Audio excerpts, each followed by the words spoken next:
Après avoir vu le spectre des atomes, on entame avec le noyau atomique. Et là aussi, on va découvrir, plutôt on va réviser dans ces vidéos-là, l'aspect énergétique de l'interaction des noyaux. Donc, nous sommes passés des différentes transitions des électrons dans un atome et qui s'accompagnent d'émission d'énergie, de forme d'énergie, ou d'absorption de forme d'énergie, maintenant au noyau lui-même. Et les constituants et les interactions de ces constituants avec le milieu qui est environnant à ces noyaux-là. Donc, le noyau atomique, on commence, donc, comme on l'a dans notre livre, c'est le chapitre 10, et notre livre commence avec un tableau qui récapitule pour certains éléments chimiques, et nous montre comment le fait que en fait, la masse du noyau est pratiquement la même que la masse de l'atome. Ceci, c'est une comparaison indirecte entre la masse des électrons et la masse du noyau. Le noyau, c'est constituant. Donc le noyau, comme c'est schématisé ici, il est formé plutôt l'atome. Il est formé là d'un noyau autour duquel gravitent les électrons selon les postulats de Bohr. Donc, chaque électron possède une orbite et une énergie bien spécifiée. Donc, l'atome possède des énergies quantifiées au niveau de ses électrons.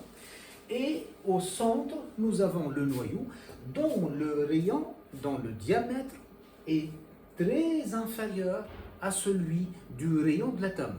Le rayon du noyau, c'est de l'ordre de 1 Fermi, distance moins 15 mètres.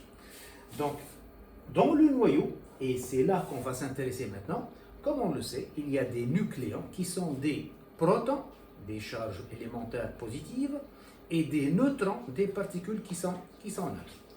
Donc, qu'est-ce qui n'est pas normal, entre guillemets, dans la constitution d'un noyau? Puisque nous avons dit qu'un noyau est formé à partir de protons qui sont très proches les uns des autres, d'une distance de l'ordre du Fermi. Et on sait, d'après la loi de Coulomb, que deux charges à proximité l'une de l'autre exercent l'une sur l'autre une interaction, une force électrique qui peut être répulsive ou attractive. Dans ce cas-là, les forces vont être répulsives. Donc, à des distances si faibles que de l'ordre du Fermi, cette force-là va être colossale. Donc, qu'est-ce qui fait que le noyau conserve sa cohésion? Il ne s'éclate pas. On constate là que cette cohésion est assurée par une force nucléaire, dite la force forte, une force nucléaire, qui s'exerce entre proton-neutron et neutron-neutron. Cette force nucléaire va assurer la cohésion du noyau et elle va faire rapprocher, elle va faire attirer les uns des autres tous les nucléons du noyau. Et elle va bien sûr vaincre les forces de répulsion qui s'exercent entre les protons et protons. Alors cette force bizarre qu'on découvre et qu'on connaît pour la première fois, d'où est-ce qu'elle provient? Une étude qualitative sur cette force-là montre la chose suivante. Si j'ai ici, je représente l'axe des intensités de cette force nucléaire, en fonction de l'axe qui représente le diamètre du noyau d'un atome, gradué en Fermi, distance moins 15. On constate que lorsque les nucléons sont loin de l'ordre de 2, 2,2 Fermi, 2,4 Fermi, 2,4 distance moins 15 mètres, cette force n'existe pas. En rapprochant les nucléons les uns des autres à la distance du 2, 1,8, 1,6, une force nucléaire apparaît et elle augmente. Là, ce qui est en vert en bas, c'est l'intensité positive de la force lorsqu'elle est attractive.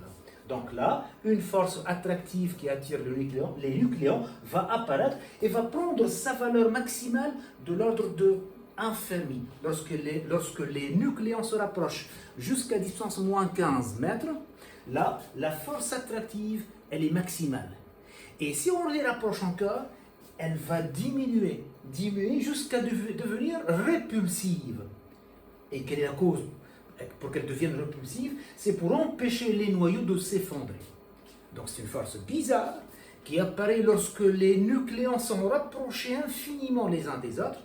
Et en plus, elle naît ici, l'ordre du 1 Fermi, elle est maximale, et elle devient répulsive lorsqu'on rapproche encore les nucléons, donc empêchant ainsi les noyaux de s'effondrer. On s'intéresse surtout à cette partie verte, et juste ici.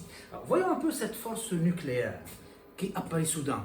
Et si on parle de force nucléaire, on parle donc d'énergie, énergie nucléaire. Quelle est sa cause? D'où est-ce qu'elle provient? En imaginant l'expérience suivante. Sur une balance, je vais prendre le noyau d'hélium. Le noyau d'hélium est formé par 4 nucléons, 2 protons et 2 neutrons. Ensuite, je vais prendre 4 nucléons séparés les uns des autres, 2 protons et 2 neutrons. Donc, on constate que si on rapproche ces 4 nucléons pour former l'hélium, et on met sur la balance l'hélium d'un côté, les 4 nucléons libres de l'autre côté, les 4 nucléons sont plus lourds. Alors que j'ai là 2 protons qui sont là, les 2 protons. J'ai 2 protons plus qui sont là. J'ai les 2 neutrons qui sont là. Mais les 4 nucléons rassemblés ont perdu une certaine masse. Alors, où est-ce qu'elle est allée? Qu'est devenue cette masse-là? De là, Einstein a mis sa fameuse relation, son fameux principe. Là, il stipule que la masse s'est transformée en énergie.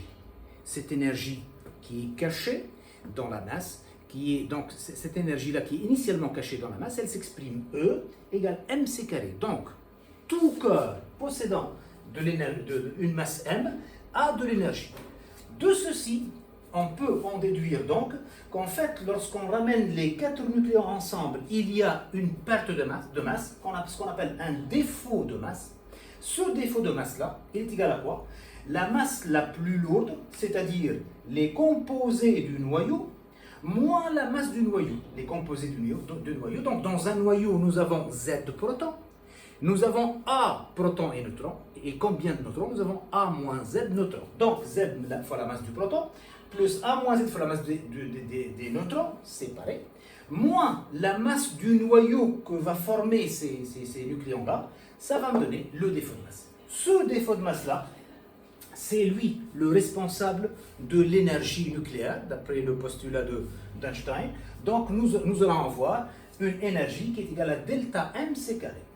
Donc, cette énergie-là, dont le rôle c'est de conserver la cohésion du noyau, ça veut dire empêcher les protons de s'éclater, les laisser ensemble avec les neutrons, donc vaincre la force électrostatique et en plus attirer les neutrons. Cette force ici va donner une énergie qu'on appellera énergie de liaison, et cette énergie de liaison va être donnée par la formule delta mc carré qui provient de la formule d'Einstein disant que chaque masse peut se transformer potentiellement en énergie, E égale mc carré. Donc, puisque un défaut de masse, une masse qui a disparu, ce delta M là, cette masse-là disparue, s'est transformée en énergie de liaison. On l'appelle énergie de liaison parce qu'elle va lier les nucléons. Voilà donc comment on explique l'apparition de cette force nucléaire. Et vous voyez, elle apparaît juste lorsque vous rapprochez indéfiniment les nucléons les uns des autres. Ils perdent leur masse, une partie de leur masse qui se transforme en énergie qui va les relier. Bien.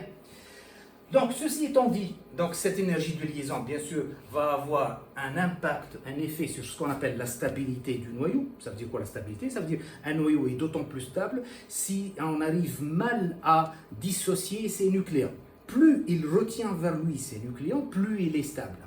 Donc, avec quels critères on va juger, on va évaluer la stabilité du noyau? À première vue, à première pensée, on peut dire que c'est l'énergie de liaison. Or, ce n'est pas vrai. Pourquoi? Parce que si je prends l'exemple de l'énergie de liaison d'un atome et un second atome d'un atome X, un noyau X possède une énergie de liaison EL, un noyau Y possède une énergie de liaison la même EL, le noyau X possède 4 nucléons, le noyau Y possède 8 nucléons. C'est qui le plus stable? C'est bien sûr le noyau X, parce qu'avec le même EL, le noyau X tient 4 nucléons. Avec le même EL, le noyau Y en tient 8. Et ça sera beaucoup plus difficile de tenir 8 que de tenir 4 avec la même énergie de liaison. C'est pour ça que la stabilité est évaluée avec ce qu'on appelle l'énergie de liaison par nucléon. une liaison, divisé par le nombre total de nucléons dans le noyau, c'est-à-dire A, EL sur A, c'est elle qui nous donnera le noyau le plus stable. Plus la valeur est grande de l'énergie de liaison par nucléon, plus elle est grande, plus le noyau est stable, plus il est difficile qu'il perde l'un de ses nucléons. Bien. Alors, on a rassemblé 3500 noyaux connus pour voir comment varie la stabilité. Donc, sur un axe ici, vertical, traduisant l'énergie de liaison par nucléon, sur un axe horizontal traduisant le nombre de nucléons, allant donc de 1 jusqu'à 240, on constate ici, vous voyez que les premiers éléments, les premiers noyaux sont moins stables, ils deviennent stables. La courbe atteint un maximum ici au voisinage du fer et du cuivre, et puis elle descend tout doucement. Et c'est ce qu'on appelle la courbe d'Aston, qui nous montre les noyaux les plus stables, les noyaux les plus difficiles à perdre leur nucléon. Bien. Et on constate aussi que les réactions nucléaires qu'on a vues, qu'on va réviser dans les vidéos qui vont suivre, font atteindre les noyaux à des états plus stables. Par exemple, la fusion, qui est une réaction nucléaire caractéristique des noyaux légers, en obtenant les noyaux les plus lourds, la fusion va faire atteindre les noyaux les moins stables à des noyaux beaucoup plus stables. Kiff pour la fission. Les noyaux lourds, lorsqu'ils subissent une fission, ils vont se diviser en deux pour donner des noyaux moins lourds et des noyaux moins lourds mais qui sont aussi plus stables. Ici, là, on regarde bien la fusion des deux isotopes de l'hydrogène pour donner l'hélium et la fission de l'uranium pour donner deux noyaux fils semblables qui montrent que les noyaux fils obtenus sont plus stables. Bien, voyons maintenant les mécanismes réactionnels de ces réactions nucléaires. Mais avant ceci, essayons de voir un comportement un peu bizarre pour la première fois, qu'on va voir pour la première fois. Je le qualifie de bizarre du fait qu'un noyau spontanément réagit en émettant des particules. Et c'est ce qu'on appelle l'activité radioactive. Et c'est notre premier exemple de réaction nucléaire qu'on va explorer dans les vidéos qui suivent.